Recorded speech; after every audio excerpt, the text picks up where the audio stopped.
I want to start today with a linguistic puzzle. It's really a test of tone more than anything. Okay, I'm intrigued. I'm going to give you two phrases in Spanish. Now, to a non-native speaker, or even a casual speaker, they might sound like they're getting at the exact same sentiment. Same root words, that kind of thing. Exactly. They use the same root words. They seem to point in the same direction. So, okay, phrase number one. Que viva la música. Right. Que viva la música.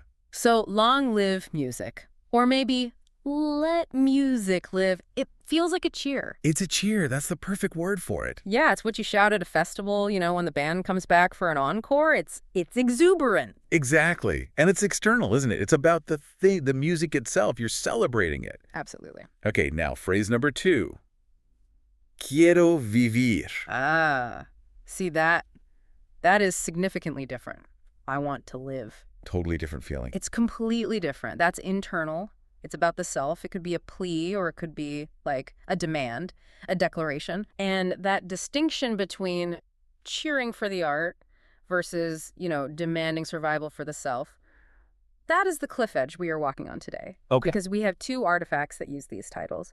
One is a defining literary masterpiece of the 1970s, a book that completely changed the landscape of Colombian literature forever. A landmark piece of work. And the other is a pop album produced by a professional wrestling federation in 2007. I love this comparison because on paper, it looks absolutely absurd. I mean, you couldn't invent a stranger pairing. Right. You've got Andrés Caicedo, this tormented genius, a key figure in the Macondo movement in Latin America. And then you have Lilian Garcia, the ring announcer for WWE's Monday Night Raw. It feels like a glitch in the Matrix that we're even talking about them in the same breath. It really does. But I think that's the point of this deep dive, isn't it? It is. That's the mission today. We aren't just comparing a book and a CD. We're looking at two completely opposite, almost warring universes that somehow arrived at the same intersection. We're exploring how these two artifacts grapple with the sheer intensity of existence, and they both use music to do it. And I think what we're going to find is that while they both use music as the vehicle, the destination is just.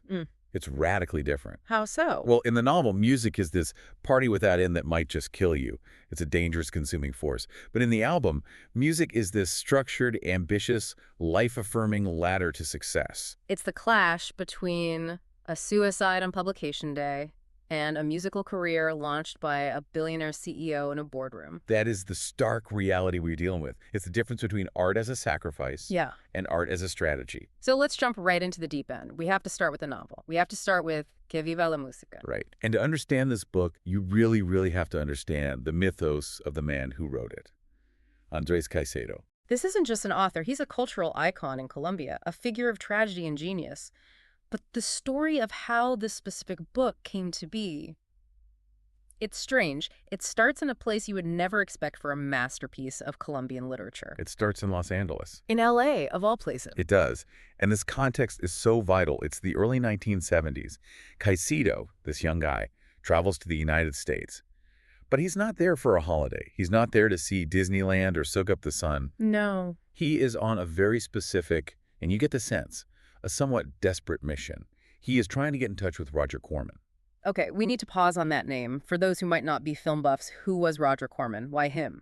Roger Corman is, simply put, the king of the B-movies. He's the guy who made low-budget horror, exploitation films, quick and dirty cinema that was incredibly popular. The ultimate indie filmmaker before that was even really a term. Absolutely. He gave starts to people like Francis Ford Coppola, Martin Scorsese, Jack Nicholson. But his brand was cheap, effective, populist entertainment. He was a machine. So Caicedo, this brilliant young literary mind from Colombia, isn't trying to meet the high art European directors. He's not chasing Fellini. He's chasing the king of B-movies. Exactly. And that tells you everything you need to know about Caicedo's aesthetic. He was obsessed with what we might call trash culture or pop culture. Yeah. He loves horror movies, rock and roll, the Rolling Stones. He saw no division between high and low art. He wanted to bridge that gap between high intellect and the visceral, bloody thrill of a B-movie. And he had something to sell them. He did. He had written 4 play scripts, and he was absolutely convinced that he could sell them to Roger Corman. He thought they were a perfect fit. So he's looking at the United States not as, the great political enemy, but as this massive factory of dreams and nightmares. Right. And he wants in. He wants to be part of the machine. But the machine doesn't want him? No. The sources are very polite about it, saying he was not welcomed, but you can read between the lines. The door was slammed in his face. He's an outsider. Totally. He's a young Latin American man in 1970s Hollywood. He's trying to pitch scripts in English, which isn't his first language. It's a complete disaster. He never even gets close. So just picture this for a second. Yeah. You're young, you are brilliant, you're full of ideas, you're in Los Angeles, and your big dream has just been utterly crushed.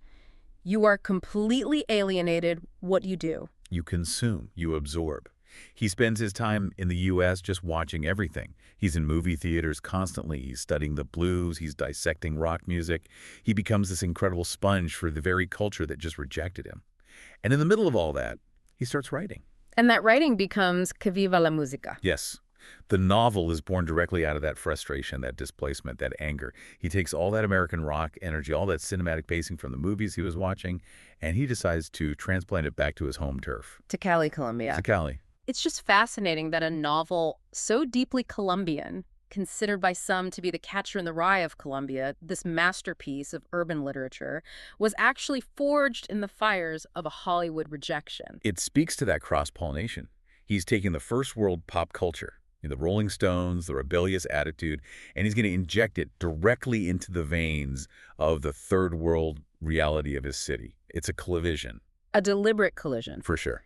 Now, we have to address the elephant in the room. The title is Liveforever, the English translation of Que Viva la Música. It sounds so optimistic. It sounds like it's about legacy. But the publication history is, well, it's one of the defining tragedies of Latin American literature. It is the shadow that hangs over every single page of the book. You can't read it without knowing this. Let's just walk through the timeline. March 4th, 1977. March 4th, 1977. Andrés Caicedo was back in Cali. The very first printed copy of his novel is delivered to him. This is the moment every writer dreams of, right? Absolutely. Holding the physical thing in your hands. The manifestation of all your work. He receives the book in the afternoon. In the afternoon. And on that exact same afternoon, he commits suicide. He takes 60 pills of Seconal. It gives me chills every time I hear it. It's so precise. It's so theatrical in a way. It's not like he waited a week to see the reviews or a month to see how it sold. It's immediate. It changes everything about how you interpret the title, doesn't it? Que viva la música. Long live the music. It implies a transfer of energy. Yes. The author dies, so the music can live. It's like he saw the book as the final act. It's the concept of the vessel, right? He poured himself into it. Exactly. It's as if he decided, I have put everything I am, all my life force, into this object. The vessel is now empty. The vessel is broken. But the contents, the music will spill out and live forever. It's a final act, a drop of the mic that just echoes for 50 years. And despite this incredibly dark beginning, or maybe because of it, the book doesn't disappear. Far from it. It becomes this massive cult classic. It's strange because Caicedo himself, in a letter, called the book the result of an ephemeral curiosity. He almost downplayed it before he did it. But the readers, the young people, they latched onto it. It became the Bible for disaffected youth in Colombia and across Latin America. It's viewed as one of the most important novels of the second half of the 20th century because it captured a specific kind of urban despair that, frankly, no one else was writing about. So we have the author's tragic exit. Now we need to look at the world he left behind in those pages. Because the setting, it's not just a backdrop, it's an ecosystem. We are in Cali, Colombia. Yes, the world capital of salsa. But in the 1970s, it's a city in major transition, a city at war with itself. The novel maps the city out for you. And it's not a regular map, it's a class map. It's a hierarchy of concrete and greenery, of rich and poor. That's a great way to put it. The source material highlights how Caicedo treats the city like a living anatomy. You have the North and you have the South, and, the rule is that never the twain shall meet. Until our protagonist decides to break all the rules. So let's break down that geography. Let's start where she starts, in the North. Okay, so the privileged North. This is La Sexta 6th Avenue. This is Parque Versal.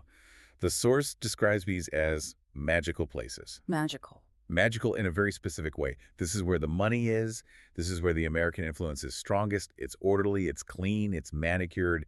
It's where the good families live. It's a bubble. But the book doesn't stay there. It moves. It descends. It moves south, into the heat, into the ghetto. We see places like the Caseta Panamericana. Which is an interesting landmark, right? That was built for the 1971 Pan American Games. Right, and that context is crucial. The Pan American Games were this moment where Cali tried to present itself to the world as this modern international city. They built these massive, almost brutalist, concrete sports complexes. And a projection of progress. The projection, exactly. But for the people in the novel, these structures are almost alien. They represent a promise of modernity that never actually reached the poor people living right next to them. So you have this infrastructure of international sport sitting right there in the South, next to the Pants River. And then you have what the book calls the hideouts. The final stretches of 15th Street, La Quince. And what goes on in La Quince? Everything the North is terrified of. Sex, salsa, drugs, violence. This is the underbelly. This is where the real party happens. It's chaotic, it's dangerous, and it's pulsating with life. So the city is stratified. You have the magical, privileged, almost air-conditioned North and the raw, rhythmic, dangerous South. And the protagonist, she's our guide through this landscape. Yes, María del Carmen Huerta. Let's talk about her, because she isn't from the ghetto. She's a tourist in her own city, at least at first. Oh, absolutely. She is the archetype of the niña bien, the good girl. She's blonde, from a very wealthy family, daughter of a high society photographer. She has everything that society says she should want. The clothes, the parties, the future. So what drives her? Why does she leave the magic of 6th Avenue to go hang out in the slums? Boredom. Pure, existential, soul-crushing boredom. It's that simple. It's that profound. Living in the high class has become stale for her. It's sterile. It's predictable. She looks at her life, and she sees a script written by someone else, and she just wants to tear it up. Yeah. She decides she needs to explore the streets to feel something, anything real. The source material makes a really interesting and, frankly, a very bold comparison here. It compares her journey to Hermann Hesse's Siddhartha. Which is a heavy comparison. It's not one you make lightly. Siddhartha is about this epic spiritual journey, moving from teacher to teacher, from experience to experience, all in the search for enlightenment. Right. María del Carmen is doing the exact same thing. She's on a quest. But instead of ascetics and river ferrymen, she is moving through the subcultures of 1970s Cali. She is seeking enlightenment through sin, through degradation, through music. And there are 3 very distinct stages to her descent, or her enlightenment, depending on how you look at it. Yes. Let's walk through them, because each one represents a different musical and cultural force at play in the city. Stage 1, the Marxists. Right. And we need to place this in its time. 1970s Latin America. Marxism isn't just a theory you read in a political science class. It's the dominant cultural gravity for young intellectuals. If you were young, smart, and at a university in 1970s Colombia, you were basically expected to be a Marxist. It was the uniform. Exactly. It was the correct way to rebel. You grow your hair out, you put on a backpack, you carry the right books, and you talk about the revolution. But Caicedo, he paints a very specific, almost mocking picture of them in the book. He satirizes them mercilessly. He describes them as the ones with the backpacks. It's so dismissive. And what do? They walk around the streets reading Das Kapital aloud. Reading it to who? To anyone. To the air. It's completely performative. They're described not as revolutionaries, but as preachers. That's such a damning word. Preachers. It implies they aren't dangerous subversives. They're just a new kind of church with a new kind of dogma. Precisely. To Maria, the young Marxist revolutionary isn't a dangerous guerrilla fighter. He's just another version of a Catholic priest telling her what she should do, what she should think. Don't listen to American rock, it's imperialist. Don't dance to salsa, it's the opiate of the masses. Read this book. It's all homework, it's intellectual, it's dry. Yeah. It's the eat your vegetables version of rebellion. Exactly. And Maria, who is driven by this raw hunger for sensation, not for theory, she looks at the scene and just says, this is boring. The book says she wants more pure emotions. She doesn't want to analyze the struggle of the proletariat. She wants to feel the pavement under her feet and the bass in her chest. So she ditches the Marxists and their heavy books. This leads her to stage 2, the rockers. Now we're getting into what some critics call the tropical Gothic element of the book. This is where the American influence really kicks in hard. These aren't just any local kids. Yeah, these are the children of the elite, the children of parents who studied in the United States and then returned to Cali, bringing a piece of America back with them. The Coca-Cola kids. Right. They are bringing back that counterculture aesthetic they saw or heard about in the U.S. They're wearing gang clothes. They're adopting the posture of the rebellious American teenager. And the soundtrack here is completely different. It's not theory. It's the Rolling Stones. It's the blues. Yeah. It's jagged, electric, dangerous-sounding noise. And the main activity. Drugs. But again, it's very specific. Maria joins this gang with the explicit purpose of trying any kind of drug she can find while listening to rock and roll. She wants to obliterate her consciousness to see where the music takes her when her mind is altered. It's a definite step up in intensity from the Marxists. You go from reading Das Kapital on a park bench to dropping acid with the Rolling Stones blasting. It is. It's a move from the mind to the body. But Caicedo subtly suggests that even this is. It's still a bit of a performance. It's an imported rebellion. It's not of the earth of Cali. It's still a bit of a costume, just a different one. So it's not the real thing yet. Where does she go when she wants the real thing? She goes to the source. She goes deeper south. Stage 3. The salsa. The abyss. This is the ultimate destination. The novel describes this as a bottomless pit of debauchery. That's a direct quote. And the key thing here is that she relishes it. She doesn't fall into it accidentally. She dives in head first. She embraces it. She realizes that the rhythm of salsa, the sweat of the dance hall, the casual violence of the street, that is where life is being lived at its most intense. And this is where the title Liveforever takes on that really dark, ironic edge we hinted at. Absolutely. The source describes her final journey as a secret pact with death itself. It's not about temporary escape anymore. It's a commitment. It's a commitment. Yeah. It involves an ever more frantic dance. The novel itself is seen as an invitation to a party without end. A party without end? That sounds great on a flyer for a club. But in reality, if the party never ends, you never go home. You never sleep. You never recover. You just keep going until you burn out, until you disintegrate. Precisely. It's a celebration of music, yes, but music as a consuming force, a force that literally devours the listener. María del Carmen dissolves into the music. She loses her identity, her class status, her future, and she becomes just another body moving to the beat forever.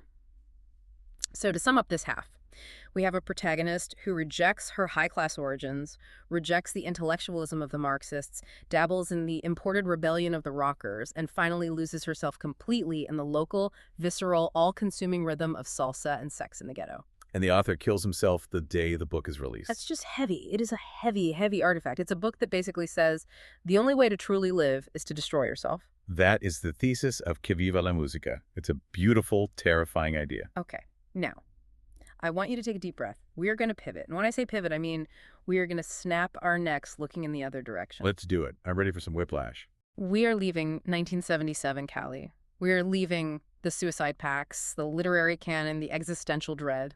We are traveling 30 years into the future, to the mid-2000s, to the glitzy, pyrotechnic, steroid-fueled world of the WWE. A different universe entirely. It's hard to imagine a more jarring transition. Enter source number 2, the album Quiero Vivir. I want to live. Immediately, just in the title, we have a counter-argument. Not live forever in some ironic, death-defying, artistic way, but I want to live in a very literal, present-tense, personal desire. It's an affirmation. It's a goal. It's the opposite of a suicide note. The artist here is Lilian Garcia. For those in our audience who might not watch wrestling, who is she? She was, for a very long time, the voice of the WWE.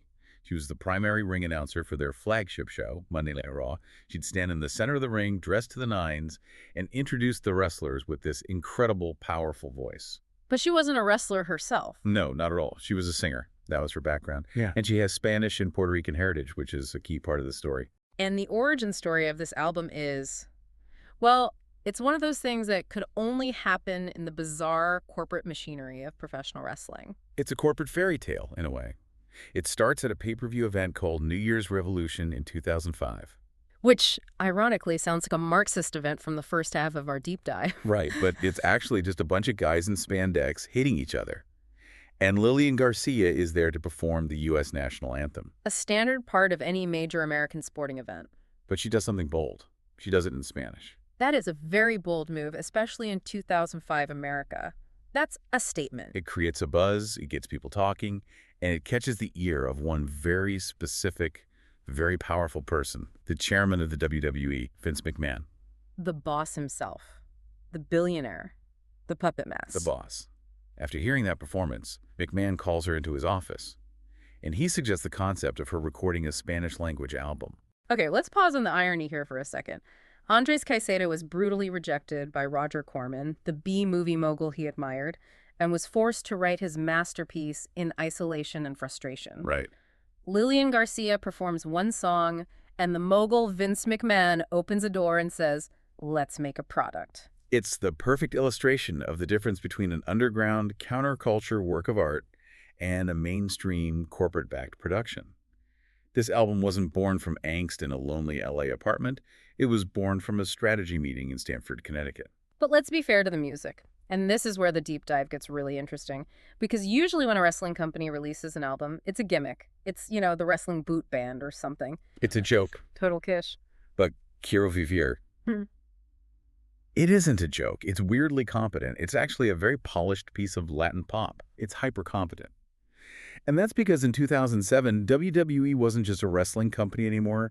They were aggressively trying to become a global media conglomerate. They were looking at the demographics. They saw the explosion of the Hispanic market in the U.S. So this wasn't just about Lilian has a nice voice. This was a strategic move. This was market penetration. 100%. But Vince McMahon, who is famously a total control freak, did something very smart here. He realized he didn't know how to make authentic Latin pop music. So he went out and hired the people who did. The album was recorded in Miami with producers Tim Mitchell and George Noriega. And these aren't wrestling guys. These are the architects of the Latin explosion of the late 90s and early 2000s. These are the guys who built the sound for Shakira. They worked with Ricky Martin. They worked with Jennifer Lopez. They were the real deal. So Vince McMahon basically wrote a blank check to buy authenticity for his project. Exactly. He rented the credibility, and they didn't stop there. For extra star power, they brought in Jon Secada. Latin Grammy-winner Jon Secada, the guy who's saying just another day. I mean, he's royalty in that world, a huge name. A huge name. And he collaborates on several tracks. They recorded 2 duets, Adonde, and its English version, Where Did Love Go? And the source material mentions something interesting about how they work, that it wasn't just phoned in. Yeah, that's right. Initially, they recorded their parts separately, which is pretty common in the industry, sending files back and forth. But they actually met up in the studio to finalize the tracks together, to get the blend right. So there was a genuine artistic collaboration there.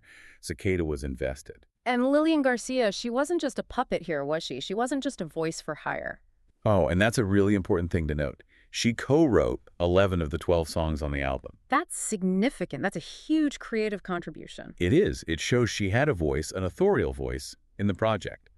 Her family even contributed to the lyrics on some of the songs.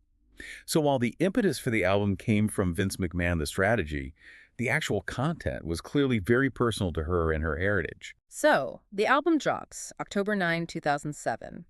It's released as a joint venture by WWE Music Group and Universal Music Latin Entertainment. A massive corporate partnership. This was a serious release. And the promotion machine kicks into high gear. She performs the title track live on WWE Raw the night before the release. Which is just massive exposure. We are talking about millions of viewers worldwide. It's a bigger audience in 5 minutes than Andrés Caicedo had in his entire lifetime. And she holds a launch event at the Knitting Factory in New York City. She's on TV, she's on the radio, she's everywhere. And the goal was explicitly stated by her in interviews.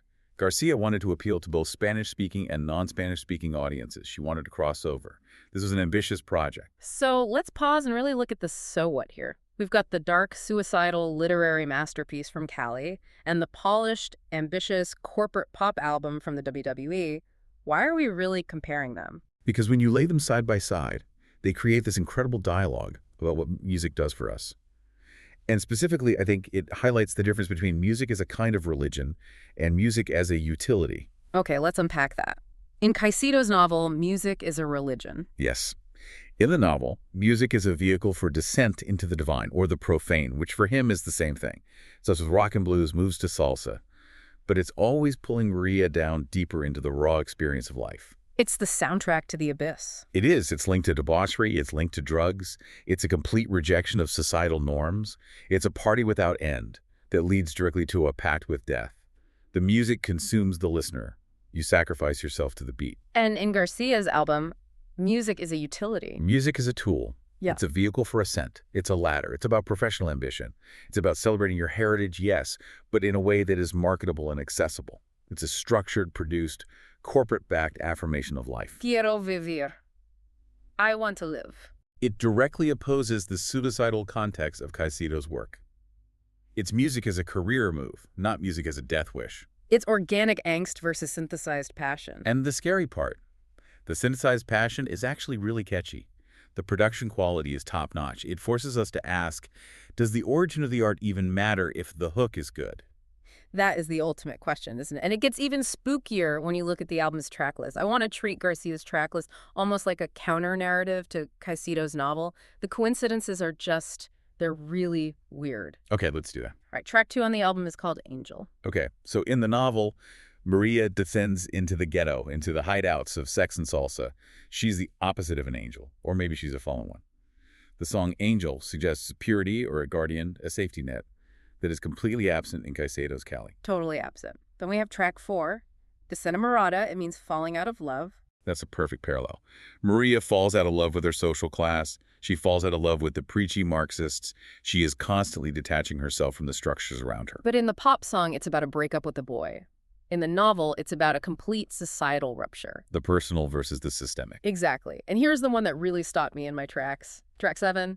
The title is Estoy Endrogada. I am drugged or I am hooked. Now, in the context of a 2007 Latin pop song, this is obviously a metaphor for love, right? I'm addicted to you. Your love is my drug. It's a cliche, a total pop music cliche. But in the context of Que Viva la Música, this is shockingly literal. It's unbelievable. Maria joins the rock gang specifically to get high. She is endrogada in the most visceral chemical sense of the word. It is an eerie, almost unsettling coincidence that the WWE album contains a track title that perfectly describes the protagonist's state in the literary masterpiece. It's like the album is a funhouse mirror version of the book. It's reflecting the same words, the same themes, love, drugs, life, but they're all distorted and sanitized, scrubbed clean for mass consumption. They're safe versions of dangerous things. Yeah. And maybe that's what pop music is, isn't it? It gives you the feeling of danger without any of the actual risk. Caicedo's book, on the other hand, gives you all the risk. Then you have other tracks like Under in Love and Quesaria. What would it be? These are just pure pop reflections on emotion. They represent those pure emotions Maria was searching for in the streets. Oh. But in the album, they're packaged. They're 3-minute pop songs with a verse and a chorus. In the novel, those emotions are raw, dangerous, and they are endless. They don't have a neat structure. It's the difference between a roller coaster and jumping off a cliff. That is a brilliant analogy. The album is a roller coaster. It has thrilling highs and lows, but it's engineered to bring you back safely to the platform at the end. You get off and you buy a t-shirt. And the novel? The novel is the jump. You don't come back from it the same. I want to touch on the cultural context again because the years here matter so much. 1977 versus 2007, 30 years apart. It's a different world. 1977, Colombia, you have this chaotic urban transformation. We mentioned the Pan American Games infrastructure, the Caseta Panamericana. It's a symbol of this fake modernity. A promise that wasn't kept. Right. And you have this violent clash of ideologies. Marxism is the dominant intellectual force. U.S. pop culture rock music is invading via the children of the wealthy. And then you have the local identity salsa bubbling up from the streets, from the underclass. It's a chaotic, unstable mix. The society is fracturing. And 2007 USA? It's a different kind of transformation. It's the consolidation of Latin pop within the mainstream. It's not a culture war. It's a marketing plan. You have an American wrestling company realizing that the Hispanic market is huge and deciding to cater to it. It's the era of globalization and corporate synergy. It's less about class war and more about market share. Cynical, but true. And yet both works are using the Spanish language to do it. Both are saying, look at me, hear me, just for vastly different reasons. So let's try to synthesize this. What does this all mean? We have these two artifacts. One says, live forever, and its author immediately dies. The other says, I want to live, and it's used to build a career. I think it comes down to the nature of the party. Caicedo saw life and music as this intense, burning flame. And his philosophy was that if you really live it, if you really give yourself over to the music, you burn out. You live forever by dying young, leaving a beautiful corpse and a masterpiece. The James Dean effect, the Kurt Cobain effect. Exactly. It's the ultimate romantic ideal. The artist must sacrifice themselves for the art. The art is more important than the artist. But Lilian Garcia's album presents the complete alternative to that. The album says, you can engage with the music, you can have the passion, you can be metaphorically endrogada on love, but you do it to live. You do it to build something. You do it to succeed. You do it to sell records and build a brand. Survival versus sacrifice. That's it in a nutshell. Maria del Carmen sacrifices herself to the rhythm of Cali. Lilian Garcia uses the rhythm of Latin pop to survive and thrive in a ruthless corporate world.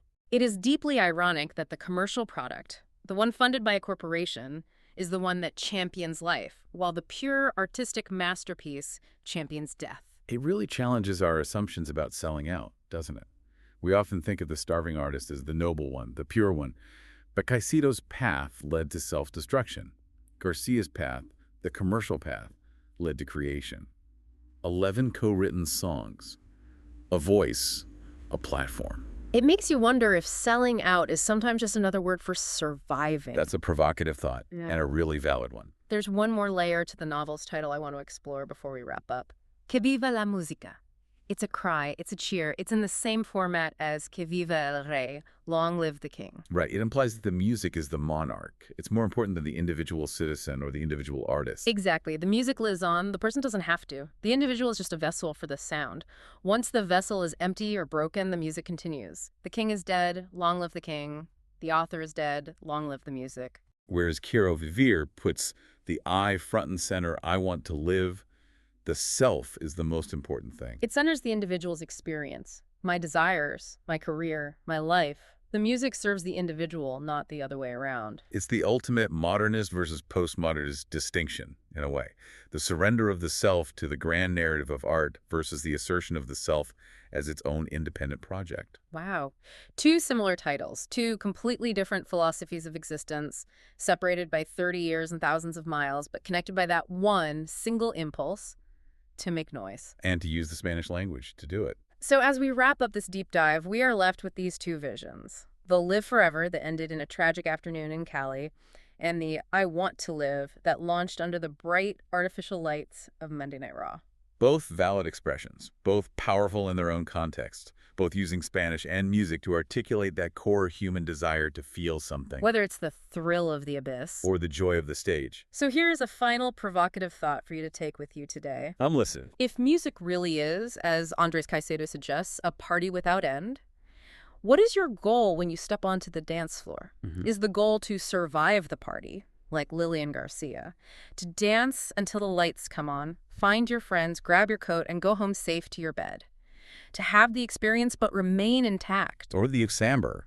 Is the goal to be consumed by it, to dance so hard that you disappear into the crowd, like María del Carmen, to burn up in the atmosphere of the song, leaving nothing behind but the echo of your movement? That is the question. How deep into the music are you willing to go? Choose your party wisely. Indeed. Thanks for listening to this deep dive. Stay curious. And keep listening. We'll see you next time.